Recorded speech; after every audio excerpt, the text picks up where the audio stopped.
I'm Bill Rogers with the Rogers Shooting School. I'm here to talk about how to fix a broken cross pin on one of our super stocks, a Rogers Deluxe Super Stock. So the problem is that there's a cross pin that helps operate the unlocking bolt that allows you to move the stock. And originally, when we first made this, the pin was a slightly different design, and we've had some of those actually break. So what happens is you'll take and operate the handle and it will not unlock, and so the stock is locked in place. Usually the pin's broken and totally disappeared, but in some cases there's a small vestigial piece. So you want to take and come up real close so we can see it. You might have to remove it. Sometimes if you can get a piece of it and you get a Leatherman tool, you can just work it out and pop it out. So now we have a totally inoperative lever here. Now, if you take and look inside, and the best thing to do is use an ice pick, you'll see that there's the metal locking bolt that's inside of it. And if you look real closely, you'll see something protruding, a small knob that comes out of the top of that bolt.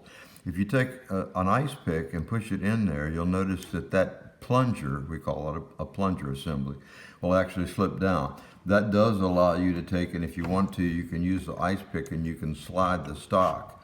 But we want to take and leave the stock in a locked position. So once you find it in a locked position, that allows us to decompress the spring.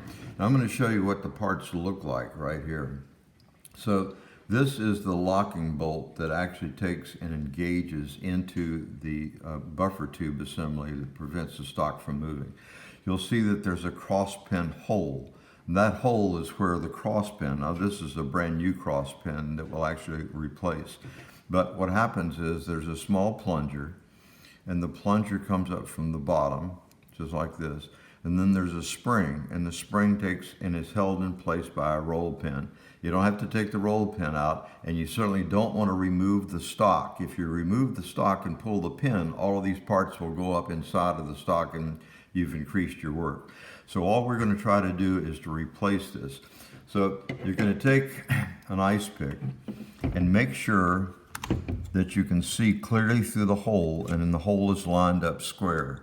If it's slightly rotated, you can use the tip of the ice pick and you can actually take and rotate it and get it straight up. So now then you're going to take the replacement pin, and the way you'll get the pin is to go to our shooting school website, that's rogersshootingschool.com, and simply request a replacement cross pin for your Rogers Super Deluxe stock. You'll notice that it has like a 45-degree angle on both ends, and it has a little detent right in the middle. Well, that detent has to line up with that knob, and the little 45-degree angle parts help us to install this part. So we have to make sure that the 45-degree angle is facing toward the back of the bottom of the stock in this place, and also that the little detent is lined up. So you're going to take it and line it up, just make sure, and push it in as far as you can by hand. And then if you'll simply take and get yourself a small hammer, hold it straight, and just tap it in place. So now it's in place, it's locked in place. You can check it, make sure that you can't take and pull it out, because it'll be locked in a particular spot. Let me just make sure. In this case, you need to turn it slightly. So when I pushed it down, and now once it's locked in place, you can hear it click, and make sure that you can't push the pin. So the pin is now locked in place, and it's in place at all. And now we can take and unlock the stock and make the stock work. So that's a simple replacement part. We can take care of it. Remember, just contact rogersshootingschool.com and we'll get you a replacement part. Thank you.